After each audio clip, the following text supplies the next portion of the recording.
Ini kan berjalan, hanya tadi hari ini kita rapat tentang bagaimana teknisnya memberikan sagu hati, pergantian yang orang-orang ada tanaman, ada rumah, itu dia. Kalau yang ada 200 M hilang, itu bohongan. Hari gini kalian masih percaya dengan itu? Artinya sebenarnya nggak ada putusan itu, Pak? Nggak ada. Jadi Pak, sebenarnya soal legalitas daripada pembayaran itu tidak ada masalah, Pak? Ya tidak ada, itu kan HGU. Seandainya Anda di dalam situ, Anda berhak dengan di dalam HGU. Ya nggak berhak, itu kan HGU. Jadi HGU yang berhak itu adalah PTPN. Nah PTPN menyerahkan ke negara 300 hektar untuk sport center dalam rangka PON 2024. Di dalamnya ada tanaman, ada rumah-rumah, ada penggarap. Itulah yang tadi dibicarakan ini, bagaimana menyelesaikannya supaya tidak tumpang tindih. Pak, boleh kita tahu, Pak, seperti apa penyelesaiannya kira-kira, Pak? Yang warga Itu saya pohon berapa, rumah berapa, ada ketentuannya itu. Ada pada kalau pohon berapa diganti? Penilaian itu ada kewenangan di KJPP, Pak. Sehingga kami, jadi pertama terkait dengan pembayaran tanam tumbuh dan bangunan itu, Satgas yang menilai adalah tanam tumbuh tegakan adalah Dinas Pertanian sebagai anggota Satgas yang ditetapkan oleh kami, panitia pengadaan tanah. Dinas Bangunan salah satu anggota Satgas juga yang menilai bangunan.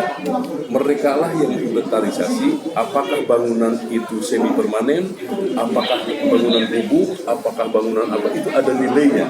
Dan mereka lah yang tahu kelas bangunan itu, berapa kelas bangunan permanen, berapa yang semi permanen. Tanam tumbuh juga usia tanam tumbuh, kalau pohon kelapa usianya berapa, Dinas Pertanian yang tahu. Jadi BPN nggak bisa menilai.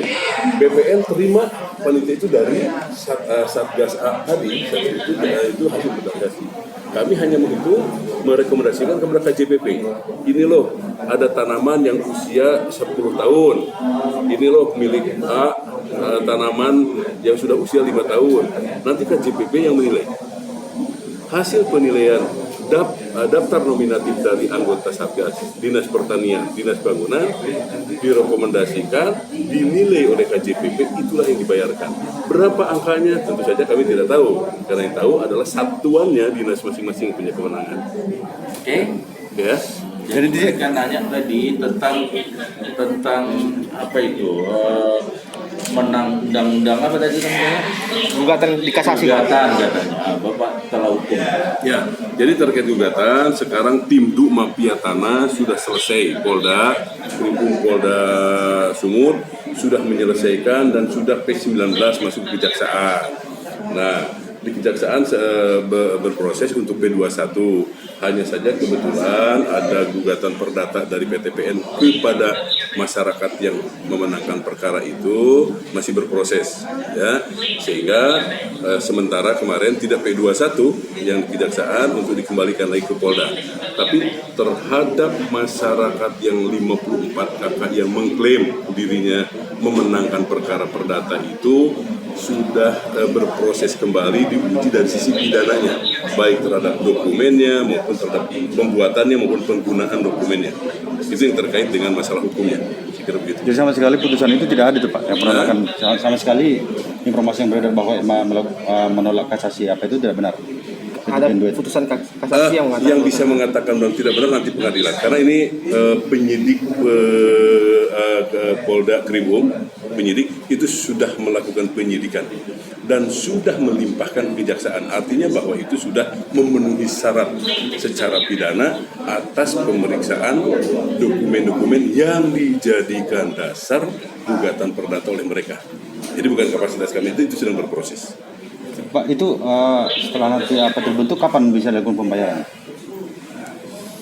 Untuk tanam tumbuh, untuk tanam Hari ini sudah ada datanya hari ini. ya, jadi target mungkin, Pak? ya, Satgas untuk tanam tumbuh dan bangunan sedang bekerja. Ya, sampai sekarang masih berproses mengenai kepastiannya. Dan Pak Gubernur sudah menginstruksikan dibentuk tim validasi lapangan. Jangan sampai ada manipulasi di lapangan yang tadinya si A mengaku punya pohon 1, ngakunya pohon 5. Nah, sehingga ada nanti dibentuk SK Gubernur, tim validasi lapangan, ada Poldanya, ada Kejaksaan, BPN, Dinas Pertanian, Dinas Bangunan, semua terjun ke lapangan mengecek kebenaran. Ada nggak nama Dadang di situ? Ada nggak nama ini di situ? Benar nggak tanamannya apa? Punya pohon kelapa atau punya pohon apa? Itulah yang akan menentukan nanti hasil validasi lapangan ditandatangani oleh semua anggota tim. Baru hasil validasi itu diserahkan kepada PTPN, PTPN meminta dibayarkan kepada pihak Dispora langsung pada masyarakat. Itu mekanismenya seperti itu. Ya.